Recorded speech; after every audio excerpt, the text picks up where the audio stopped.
Shalom dan puji Tuhan saudara atas kebaikan Tuhan kepada setiap kita. Sekali lagi saudara, pagi ini kita boleh bangun dengan tubuh yang sehat, dengan pikiran yang cergas dan pastinya semangat yang berkobar-kobar untuk melayani Tuhan sepanjang hari ini. Saudara, pagi ini mari kita mulai dengan merenungkan firman Tuhan. Namun sebelumnya, mari kita tunduk kepala dan kita berdoa. Bapa Surgawi, terima kasih atas kebaikan. Karena kebaikan-Mu kami boleh bangun pagi ini dengan tubuh badan yang sehat. Kami boleh sama-sama mendengarkan dan juga membaca firman Tuhan. Dalam nama Yesus kami berdoa. Amin. Saudara, pagi ini renungan kita bertajuk Sahabat Baik dalam Kesusahan.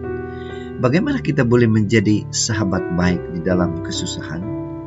Dan mengapa kita harus melakukan ini? Firman Tuhan di dalam Amsal 17 ayat 17 mengatakan, seorang sahabat menaruh kasih setiap waktu dan menjadi seorang saudara dalam kesusahan. Saudara, luar biasa Amsal Salomo ini.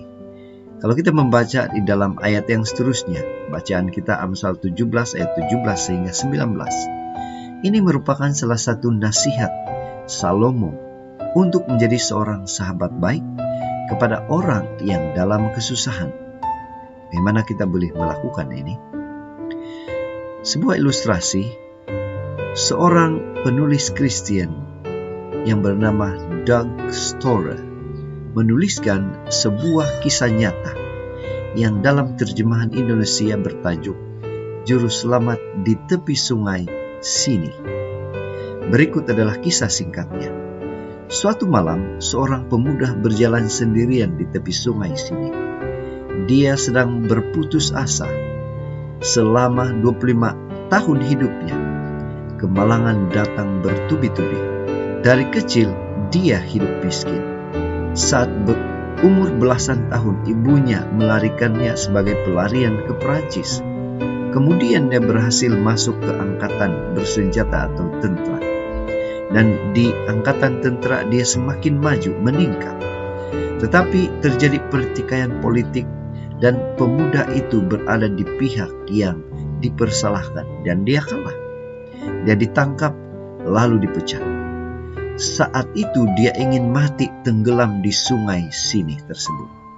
Mujur saudara, muncul temannya dari ketenteraan. Teman itu mendengarkan keluhannya dan menolongnya.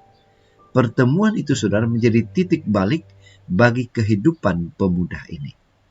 Dan kamu tahu saudara, pemuda ini adalah tidak lain bukan Napoleon Bonaparte.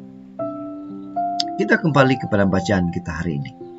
Amsal 17 ayat 17. Sahabat sentiasa saling mengasihi dan sanak keluarga saling menanggung kesusahan.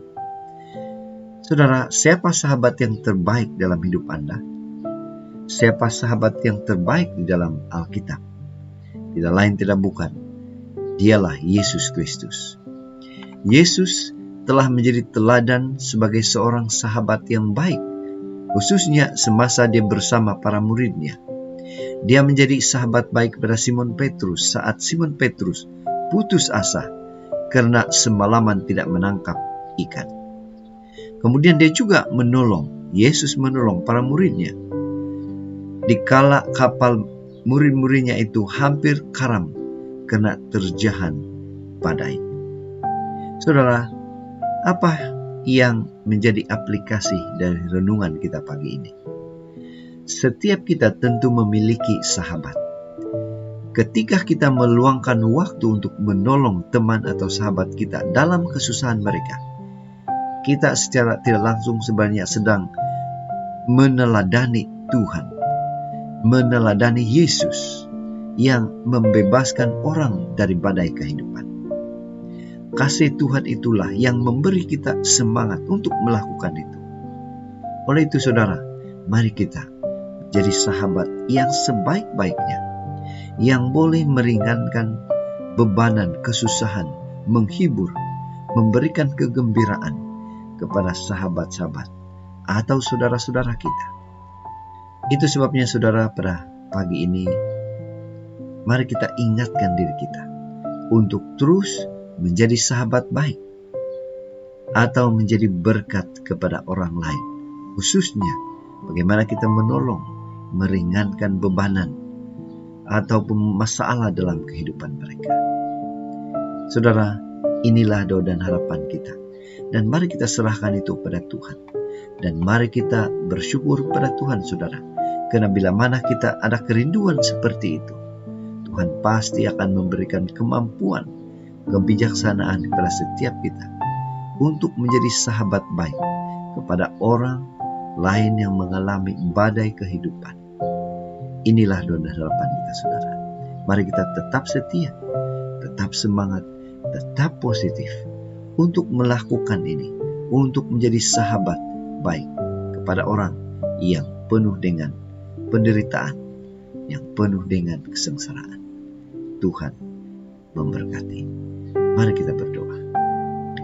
Bapa Surgawi, sekali lagi kami bersyukur, berterima kasih karena Tuhan baik bersama dengan kami, sehingga memberikan kami pengertian dan kami boleh melakukan apa yang Tuhan sudah suruh kami lakukan.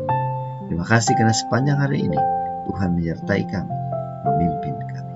Dalam nama Yesus kami sudah berdoa. Amin.